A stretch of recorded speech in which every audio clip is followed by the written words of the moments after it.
This is Bloomberg Businessweek Daily, reporting from the magazine that helps global leaders stay ahead, with insight on the people, companies, and trends shaping today's complex economy, plus global business, finance, and tech news as it happens. Bloomberg Businessweek Daily with Carol Massar and Tim Stenovec, live on Bloomberg Radio, television, YouTube, and Bloomberg Originals. And a very good afternoon, everybody. Yes, indeed. This is Bloomberg Businessweek Daily. Carol Massar, Tim Stenovec, live here at Bloomberg headquarters in New York City. We've got an interesting next 60 minutes for you. First of all, though, in terms of the markets, we did see gold topping $5,500 an ounce. We saw oil moving up $70 a barrel on the Iranian tensions. I mean, some of this is at play. We did see gold dip back a little bit lower. There's a lot going on, including earnings. Yeah, and speaking of earnings, that's why we're seeing the S&P 500 and the NASDAQ Composite lower. The S&P is down by 0.7%. We're going to have more from Charlie Pellet in just a minute. But if you dig a little deeper into the index, information technology, Carol, that is the laggard, down 2.9%. Microsoft really dragging on the S&P and the NASDAQ. I was going to say the AI story certainly being tested. If you're Meta, investors have been kind of happy. If you're Microsoft, not so much. So we're going to talk Meta, Microsoft. We're going to talk Tesla as well.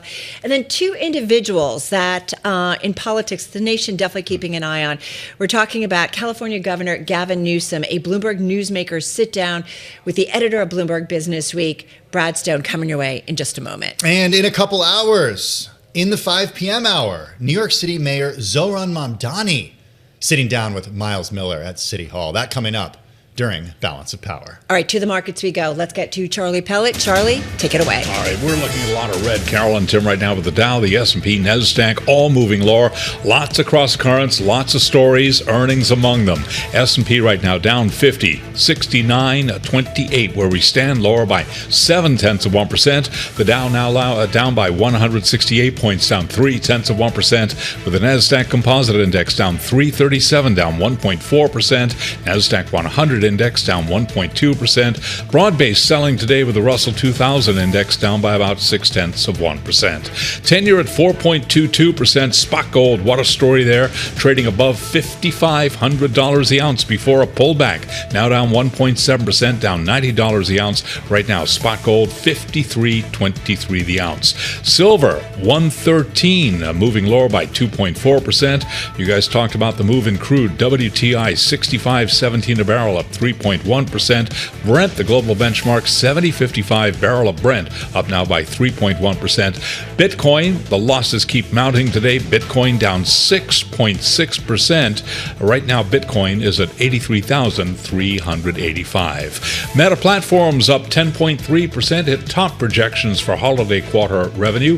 Microsoft, though, heading the other way, down 12%, dropping the most since 2020 amid slowing cloud growth. Elon Musk says Tesla needs to build its own factory to make chips. Tesla shares down 2.5% after earnings. And IBM up 3.9%. It posted revenue that tops estimates on software gains. And the big story coming up after the close of trading, Apple shares up now by 0.4%. Recapping S&P down 0.6. I'm Charlie Pellet. That is a Bloomberg Business Flash. All right, Charlie, perfect setup for where we want to go. Charlie breaking down Meta, Microsoft, and some of the other big tech names, including Tesla. Meta shares, they are definitely rallying, but we do have Microsoft shares. They are definitely tanking in today's session. Yeah, I'm certainly interested in the Tesla story. The headline, Tesla plotting a $20 billion splurge to support Musk's AI future because of a $2 billion into Musk's money-losing AI startup XAI. Tesla shares down on that news. Technology company, car company? Not valued as a car company by investors, valued as a tech company by investors. Right. It depends on who you talk to. Didn't we initially see Tesla to rally in the aftermarket, Yeah. and then we see it under pressure today? Yeah, under pressure today. One of my decliners or deep T's. That makes sense. Let's get into it. Let's talk really in a big way to Meta and Microsoft. Two big stories when it comes to the AI spend and build out. Angelo Zino is with us. He's Senior VP and Equity Analyst over at CFRA Research. He joins us in New York City. Angelo, good to have you here with Tim and myself. You've got a strong buy on Microsoft and a buy on Meta, and I'm curious if you want to flip those ratings based on the latest quarterly results. Well, I wish they were flipped yesterday, right? But as far as the results are concerned, no. I mean, I actually think at this point in time, after these numbers, I would actually be I'd be more inclined to tell investors to buy Microsoft on this dip, on this 12% or so pullback. I mean, the stock is now trading about 20-21 times our calendar 27 estimate, and actually is a slightly or a hair cheaper than our outlook for Meta. And when you kind of look at the two companies, I mean, you can make a case that Meta is growing much faster, and in some respects, it's actually attributed to the decline, I think, in Microsoft. When you guide to 30% growth, and on the same day, you've got to compete against that. I mean, you're just not going to look as good. But that being said, I mean, I think the valuation is very compelling here. I think the business model remains, just as strong as it's ever been. But you clearly have some concerns that have arisen, post results, primarily due to some of the concentration risk tied to OpenAI, and the other thing maybe a hair shy in terms of the Azure growth number. Why isn't that concerning to you, Angelo? To be honest with you, the Azure number I thought was pretty darn good. It actually beat our expectation, didn't beat the streets. But that being said, I mean, the Azure numbers continue to grow at a very good pace. And I think, if there was a slight miss to the expectation, it is due to the fact that they are partly supply constrained, just like others across the industry are. And I think, in the same respect, this is a company that also is looking to emphasize some of their, productivity tools out there. They're still, putting a lot of their CapEx spend on those type of, offerings, because in their belief, there's higher revenue per token tied to that. And that is probably a longer term story. Okay. And it is going to impact the fact that, hey, listen, they could have probably grown, north of 40% if they had moved, that GPU demand to that side of things, the Azure side. So let's hit on the other thing that you mentioned, the concentration risk when it comes to OpenAI. This headline crossing the Bloomberg terminal late last night, and pretty much everyone on our team took a double take because they saw $60 billion as the headline number here. NVIDIA, Microsoft, and Amazon in discussions to invest as much as $60 billion in OpenAI as part of a new funding round. This according to The Information, who cited people familiar with the talks. If concentration risk is a concern, then why is Microsoft putting more money into OpenAI? Yeah, it's a great question, and I think it's just because those are some of the companies you mentioned are the ones that probably have most at stake in terms of OpenAI succeeding here long term, right? And if you look at OpenAI today, clearly they need the money. They're not going to be able to get to where they need to be without receiving that funding, and at the very least, they need to get this $100 billion funding, get themselves higher revenue, and then potentially look at an IPO in the future to get additional funds. But at this point in time, I think it's one of those situations where they are heavily committed to OpenAI, and they need OpenAI to succeed. Yeah, I mean, going back to that number, the startup accounted, OpenAI that is, 45% of Microsoft's backlog, which stood at $625 billion at the end of December. So it is such an important part of AI for Microsoft. It's extremely important. I'd also say this, though, the company does have north of $300 billion in bookings not tied to OpenAI. So you kind of look at the next 2 to 3 years, they do have that visibility in terms of being able to meet higher than that capacity additions that they plan to make here over the next couple of years. Not to mention, we do think that concentration risk does come down in the future as they continue to broaden their customer base as well. So yeah, I mean it's a concern. It is a risk to be mindful of, but nonetheless, I think if there's anyone that can continue to navigate and prosper in this environment, it's going to be Microsoft. Not to mention, this is nowhere near an Oracle type of situation at the same time, right? They've got the free cash flow potential to do what they need to do in any type of landscape. And just to remind everybody, Oracle down 50% from those all-time highs just a few months ago. That happened today. Right. That's a big move after that, quite a rally in that name. I know you don't cover Tesla, so don't get mad at me. But I do want to ask you that, more and more we have people come on and say, it's not a car company, it's a technology company. And among the headlines that were highlighted on their earnings update is the investment, Tesla's investment in Elon's XAI. Is this, though, a company that you are starting to think about, coming on your radar when it comes to tech and the AI spend and the build out and the AI impact? Absolutely. I think it's, when you kind of look at the enterprise space, I mean, Musk is probably the biggest spender of AI in terms of GPU servers. So, he is an extremely, Tesla, the company, XAI, the company, that entire ecosystem that Musk owns, extremely important to the evolution of AI and what's going to transpire here over the next couple of years. I mean, you listen to Jensen Huang and you kind of look at where, that next massive inflection is going to come from in the physical AI world. And he continues to talk about, autonomous vehicles. And clearly, if there's anyone that's going to lead that path, it is going to be Elon Musk. So it's on our radar, and it's something that I think is really critical to this broader AI story. Well, also on our radar is what happens at 4:30 p.m. Wall Street time today, and that's Apple coming out with its holiday results. It's expected to be a record-breaking quarter thanks to the iPhone 17, which apparently people just love and is selling pretty well. At the same time, there are concerns about China,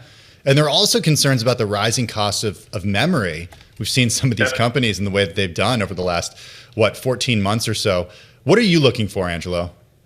I think a lot of the stuff that you just mentioned. I mean, China is going to be a big story. It's been down year over year, 8 out of the last 9 quarters. We do expect a very strong China number here when they report in the December quarter. I think that's already priced into the stock. I think more importantly, what is the sustainability of that? Because we haven't necessarily seen sustainable growth out of China here for years now. So if Tim Cook can continue to demonstrate year-over-year growth here in the March quarter for China, I think that's going to be extremely important. That memory story, I mean, also I think I don't think it hurts the company here in the March quarter in terms of margins.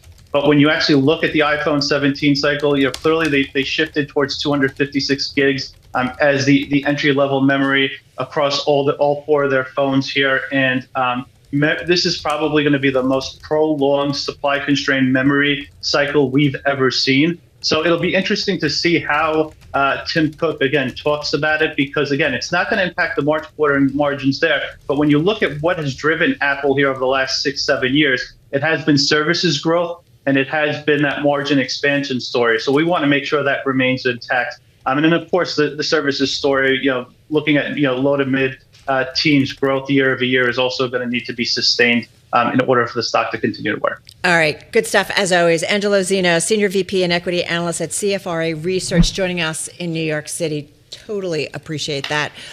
Tech's going to stay on our radar with Apple reporting after the close, but I got to say, politics always front and center. A lot going on today. I feel like it kicked off this morning with that press conference with Tom Homan there. Of course, the borders are from Minneapolis. Let's see what's on the mind of our own David Gura. He's Bloomberg News correspondent, host of the Big Take podcast, joining us here in studio.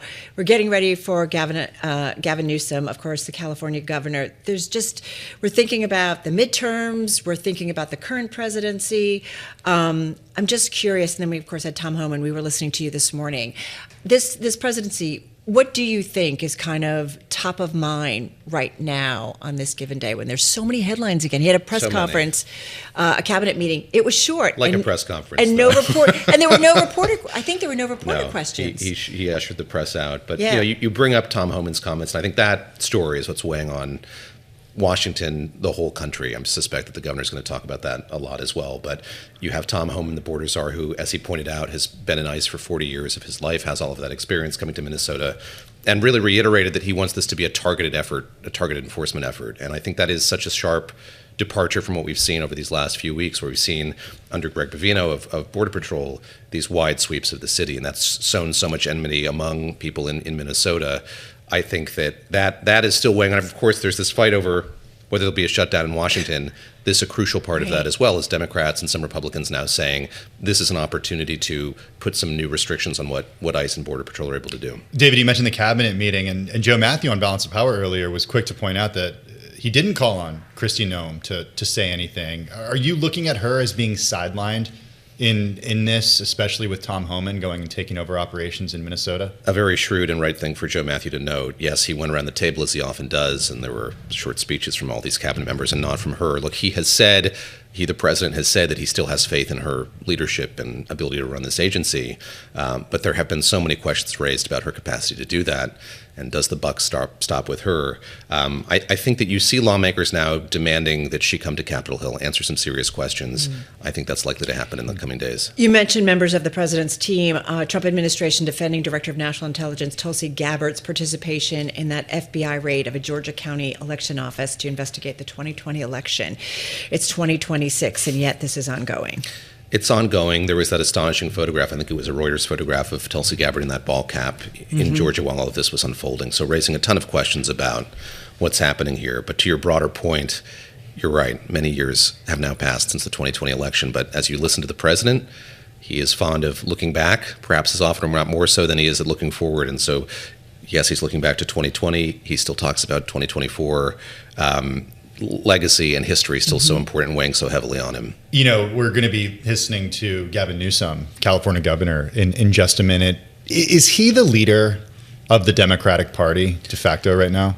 A great question. I don't have a good answer for it, but I think that he is trying to assume that role, take up that mantle right now. And we saw him in Davos last week. He certainly gets headlines. He gets headlines. He's out there. We've seen his social media savvy. We see the way that he's been able to insert himself into this conversation and frankly, get under the president's skin. So in that cabinet meeting, we heard the president with his slanderous moniker of Gavin Newsom a couple of times during the course of the president's remarks. So I think that he relishes that. Gavin Newsom relishes that. Is he the head of the party? I can't say, but I think he's certainly the person who's vying to have that role in this moment. Is there a leader of the Democratic Party right now? The questions only get more and more difficult. No, I don't think there is an easily identifiable one. I think it's a very good point. And so you have, obviously, congressional leadership, Chuck Schumer, Hakeem Jeffries. You have former presidents who have weighed in on what's been happening in Minnesota. But no, there isn't somebody who is really easily identifiable as that person right now. But it does seem like this moment is an opportunity for Democrats ahead of the midterms. I mean, you have polling that shows from various outlets that Americans are not in favor of the way that the federal government has carried out deportations in Minneapolis. And it seems like this is an opportunity for Democrats ahead of the midterms to say, this is what you're getting with President Trump. If you want something different, now's your chance. And frankly, a lot of what we're seeing here was something that Democrats warned about during the campaign. So you're right. They have now in stark relief what this actually looks like as it's happening. I think that'll be something that Democrats will really embrace and talk about more and more. I think affordability is another thing. We see the president vacillating. Does he talk about it? Does he not talk about it? But speaking of sentiment data, polling data, we had that New York Times Siena College poll. The number of people in this country now, as surveyed by those two institutions, who feel as though becoming middle class is unattainable, just startling. And I think is something that both parties need to recognize and kind of figure out what to do with as we head to the midterm elections. Does it feel like, David, there is a shift? Like you look at some of the polling, but I also think about the CEO community finally, certainly with what is going on in Minneapolis, coming out and taking a stand and not comfortable about this. And we've seen the business community so quiet. Instead, we've seen them often in the Oval Office or at White House gatherings. I think that they have been struggling to navigate this environment. We had a moment back in 2020 after the killing of George Floyd when companies did feel kind of empowered to speak out as individuals. You look at this latest statement from the Minnesota Chamber of Commerce, there's kind of a strength in numbers part of that. It was a fairly bland statement. It was something. I think we have to acknowledge that. For me, what I pay attention to is what's happening at the level beneath that in Minnesota, in Minneapolis, where you have a lot of smaller businesses who are taking a stand, closing their doors and speaking out. So I think there is that vacuum. Big executives not speaking out, afraid of doing so, but you see other business leaders kind of establishing themselves as taking a moral ground here, and I think that's something that maybe these other executives will look at and try to model. Well, speaking of executives, the executives of other states that are not Minnesota, when they think about ICE in their own states, I'm wondering if what they're seeing happen in Minnesota gives them an idea of a blueprint on how to deal with federal agents. It has to be incredibly sobering, and there has to be a lot of worry among those governors' mansions and offices across the country. Look, I think that the White House would like to see what happened in Minneapolis as an outlier incident here. I think that if this is replicated in other places, governors have reason to be worried, because what's at play here is this stark divide between states, cities that really don't want the federal government to be playing this role, and a federal government that says it's our role to play and we're going to do it. Look, again, going back to what Tom Homan said this morning, he says he's not there for photo ops, he's there to figure this out. He stressed how much he wants to have dialogue with those leaders, both the state and yet local those level. local leaders were not there, were they? They were not there on stage with him. And, it was interesting in his comments. He noted where they agreed. He noted where they disagreed. There's still a lot of that there. Clear to me, as I think I said this morning after his remarks, no indication here that ICE, the administration, is anywhere close to retreating from Minneapolis. And so I think to your question, Tim, a lot of governors are looking at sort of how attenuated this has been, how long it's gone on, and are probably wondering, if this is replicated, how damaging that could be to a city and a community. As we mentioned, we're waiting to hear from Governor Gavin Newsom, one of those governors who's definitely watching everything happening in Minneapolis very closely. He's going to be speaking to Brad Stone of Bloomberg Businessweek. He's the editor of the magazine in just a few minutes, live in San Francisco at our bureau there. We're going to bring that conversation to you as it does begin. Yeah, we're talking, of course, though, with our own David Gura. David, I was thinking about, too, just changing political winds or people jockeying. Senator Amy Klobuchar coming out and announcing her plans to run for Minnesota governor. Yes, and this was widely rumored to be happening. She announced that today. She sees this as a moment for new leadership there. Obviously, Tim Walz stepping aside, saying he's not going to run once again. I think we're likely to see this kind of transition play out in a few other states in the months ahead as well. Kind of looking at that executive role in the state as an opportunity, having been in Washington, maybe born out of frustration, maybe born out of feeling like they can make a difference back home.